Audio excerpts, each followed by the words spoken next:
शिव जी का एक नाम हुआ है मुक्तेश्वर। क्या नाम हुआ है? जम के बोलो जरा। मुक्तेश्वर। शिव जी का एक नाम है मुक्तेश्वर।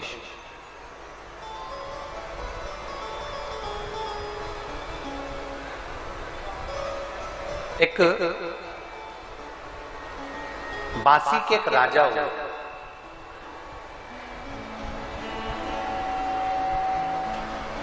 जो अपनी धर्म पत्नी के साथ में शंकर के शिवलिंग की आराधना करते थे।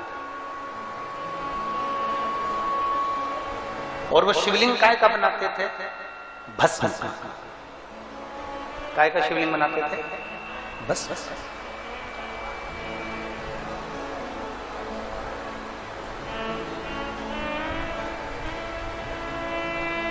कई लोग कहते हैं गुरुजी हम मिट्टी कहां ढूंढने जाएं? शिव महापुराण की कथा तो कहती है, ब्रह्म वैवर्त पुराण के अंतर्गत भी लिखा हुआ है कि अगर कुछ ना मिले तो भस्म का, गाय का गोबर जो जल गया हो, कंडा जो जल गया हो, उसकी राख भी हो ना तो उसका भी शिवलिंग निर्माण कर सकते। बस भस्मी का शिव।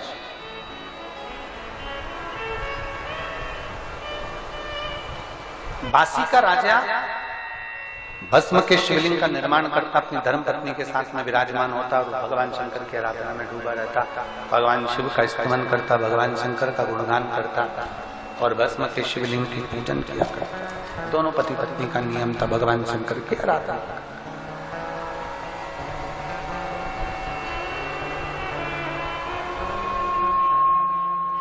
दोनों पत्नी।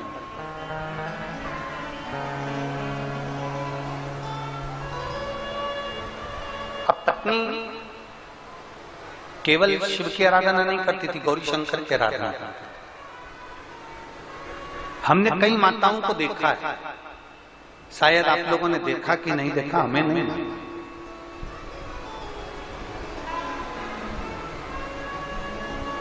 माताएं गोराणी करती हैं।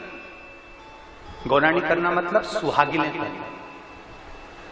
इधर होता है कि नहीं होता कुरुद में हमको नहीं मालूम है। माताएं गौराणी करती हैं और जो पूजन करती है उस पूजन में एक गोबर का या मिट्टी का ऐसा गोल थोड़ा सा भाग वहां रखती है और उसमें सिंदूरा चढ़ाती है। सिंदूर चढ़ाती है। अब यहाँ पुरुद वाले करते हैं कि नहीं करते हमको उसका स्मरण नहीं है, पर जब सुहागिनें करी जाती हैं, गौराणी करी जाती है, तो गोबर का या मिट्टी का एक गोल बनाया जाता है, उसके ऊपर उसमें सिंदूर चढ़ाया जाता है, फिर माता उसमें से सिंदूर अपनी मांग में लेती है। गौरांग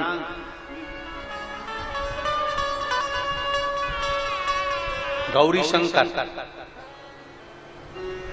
कई माताओं को हमने देखा है कि भगवान शंकर के सामने थोड़ा सा जो भी भाग चढ़ा होता है उसको लेकर अपने मस्तक पर, अपने माथे पर उसको लगा लेती है, अपनी मांग में उसको बात। अब जो बासी का जो राजा था, बासी का जो राजा है, उसकी जो धर्म पत्नी है वो शिव जी की शिवलिंग का निर्माण करती है। उसके सामने अगर उसको मिल जाता है माटी का ढेला तो उस पे सिंदूर चढ़ा देती है, गोबर मिल जाता है तो उस पे सिंदूर चढ़ा देती है, या कोई पत्ता मिल जाता है वृक्ष का उस पर रखकर उस पे सिंदूर चढ़ा देती है। उसका 7 बार सिंदूर चढ़ाती है और 7 बार मांग में भरती ही है। उस बासी के राजा की धर्म पत्नी का नियम। जैसे हमने एक बार कथा में आपको वर्णन किया था, शायद आप लोगों ने सुना है कि नहीं सुना, जिनने सुना होगा वो बोल देंगे। एक बार हमने कथा में कहा था कि तुम्हारे श्रृंगार की अलमारी में जिसमें तुम दर्पण देखती हो, तैयार होती हो, नारी श्रृंगार की अलमारी में मांग भरने की कितनी भी पेंसिल रख ले, वो मांग भरने का कितना वो नई नई डिजाइन की पेंसिल आती है जिससे वो ऐसी घिस लेती है तो मांग भरा जाता है। पर मांग भरने के लिए तुम भले मांग भरो चाहे मत भरो, पर अपने उस अलमारी में एक लकड़ी का गोल चौकोर कैसा भी लंबा गोल चौकोर कैसा भी सिंदूर रखने का सिंदूरा अपनी अलमारी में जरूर होना चाहिए। हमने कथा में किसी ने सुना है ये बात, पहले कथा में कहीं सुना है ना, तो अपने तैयार होने वाली अलमारी में एक सिंदूरा होना जरूरी है, एक सिंदूरा का होना बहुत जरूरी है। अब क्यों जरूरी है तो एक प्रैक्टिकल करके देखना कि सियोर वाला महाराज कहीं झूठ तो बोल के नहीं चले गया कुरुद में, इसलिए प्रैक्टिकल जरूर करो।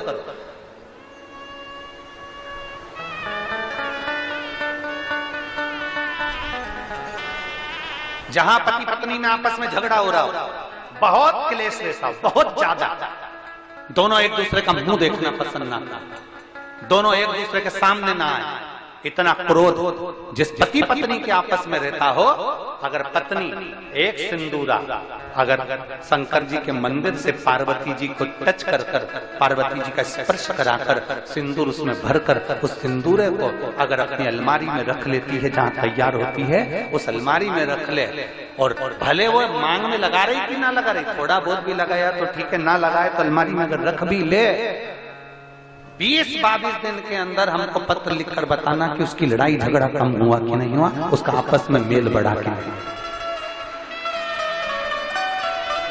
उस सिंदूरे का इतना महत्व, उस सिंदूरे का इतना महत्व है कि वो सिंदूरा प्रेम को आकर्षित करता है। और गौरी शंकर शिव महापुराण की कथा चल रही है, जरा ध्यान दीजिए गौरी शंकर शिव पुराण का, आप लोगों का स्मरण है। पार्वती जी गौरी हैं, शिव शंकर के साथ विराजमान, ध्यान दें। कहते हैं जब मेरे देव अधिदेव महादेव और माता पार्वती दोनों प्रसन्न चित्त में होते हैं, दोनों प्रसन्न में होते हैं, तब कहते हैं जैसे गंगा शंकर की जटा से बहती है, मेरे शंकर पार्वती जब जनमानस पर कृपा करते हैं और कोई शिव की भक्ति में डूबा होता है तो शंकर और पार्वती भी अमृत की वर्षा करते ही करते हैं, अमृत की वर्षा करते। शिव भक्ति में आप डूबे, शंकर की भक्ति में आप डूबे, शंकर की आराधना में आप डूबे, शिव की भक्ति में आप डूबे, शंकर की गुणगान में आप डूबे हैं, तो शंकर पार्वती कृपा करेंगे ही, गौरी शंकर कृपा करेंगे ही।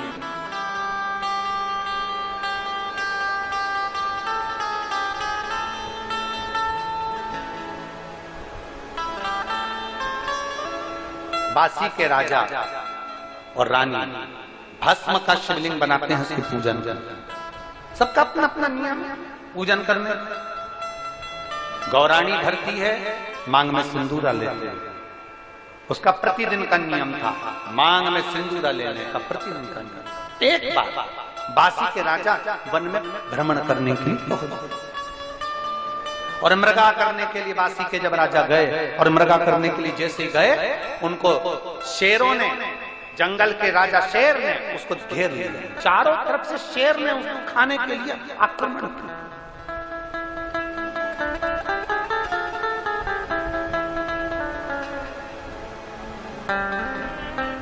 चारों तरफ से जब शेरों ने घेर लिया, शेर ने घेरा, बासी के राजा ने विचार किया कि अब मेरे प्राण बचाने वाला कोई, अब मेरे प्राण नहीं बच सकते, अब मेरा प्राण बचाने वाला कोई हो ही नहीं, अब मेरे प्राण नहीं दे सकते, अब मेरे प्राण नहीं बच पाएंगे। रानी बैठी हुई थी, उसका मन विचलित हो गया, रानी का मन विचलित हुआ, और रानी का जब मन विचलित हुआ, आज ऐसा लग रहा है रानी को कि मेरे राजा का कहीं आहित होने वाला।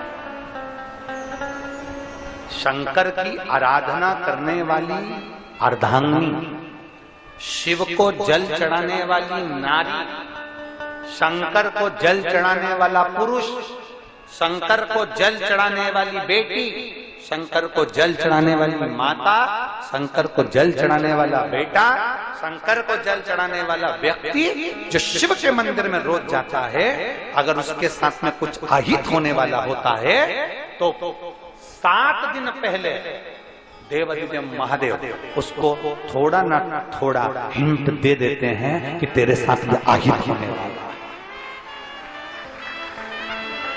शिव को जल चढ़ाने वाला, शंकर का गुणगान करने वाला, शिव की स्तुति करने वाला, शंकर का गुणगान में रहने वाला, शंकर को 1 लोटा जल चढ़ाने वाले को मेरा देवाधिदेव महादेव, काल अधिपति महाकाल राजा, जिसको शंकर देवाधिदेव महादेव को महाकाल कहा गया है, काल अधिपति कहा गया है, वो काल अधिपति अपनी काल की गणना कर कर उसको हिंट दे देता है कि तेरे साथ में ये होने वाला है, तू समझ जा, तू बच जा, सतर्क हो जा, उसको हिंट।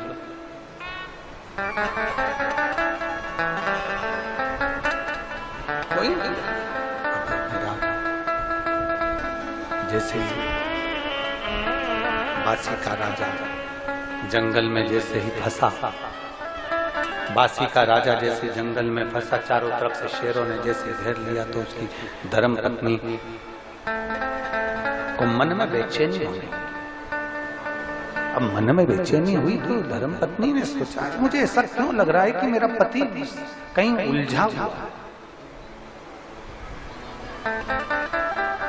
मुझे क्यों ऐसा महसूस हो रहा है कि मेरा पति कहीं फंस गया,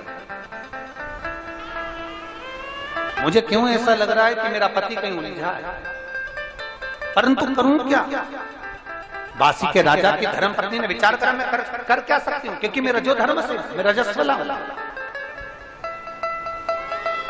और रजो धर्म नारी शंकर के मंदिर में जल चढ़ाने नहीं जाती, रजस्वला नारी भगवान शिव के मंदिर में पूजन करने नहीं जाती। अब मैं रजस्वला नारी, मैं भगवान शंकर के करीब में कैसे जाऊं, मैं शंकर की आराधना कैसे करूं, मेरे पति का क्या होगा, क्या करा जाए, कैसे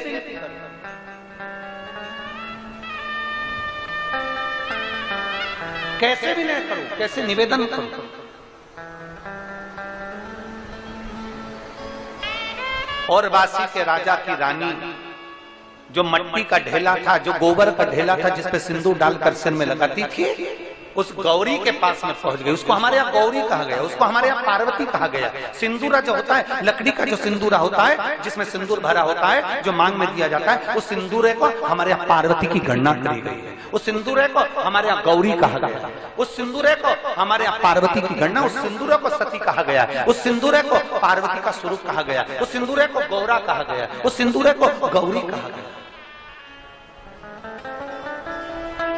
कहते हैं 64 योगनियों में जो बल होता है, 64 योगनियों में जो बल होता है, वो बल लकड़ी के सिंदूरे में, जिसमें सिंदूर रखा होता है, उस सिंदूरे में 64 योगनियों के बल के बराबर बल होता है। कितना बल है आप जरा विचार करिएगा मेरी कुरुत की माताओं, और जितनी आस्था चैनल पर कथा सुन रही है मेरी जीजियों, जरा विचार करना, एक सिंदूरे में सिंदूर है तो उसमें 64 योगनियों का बल है। अगर उस सिंदूरे के सिंदूर को विवाहिता नारी अपने मांग में भरकर निकल जाए तो किसी के माई के लाल में दम नहीं कि तुम्हारे ऊपर आंख उठाकर देख ले।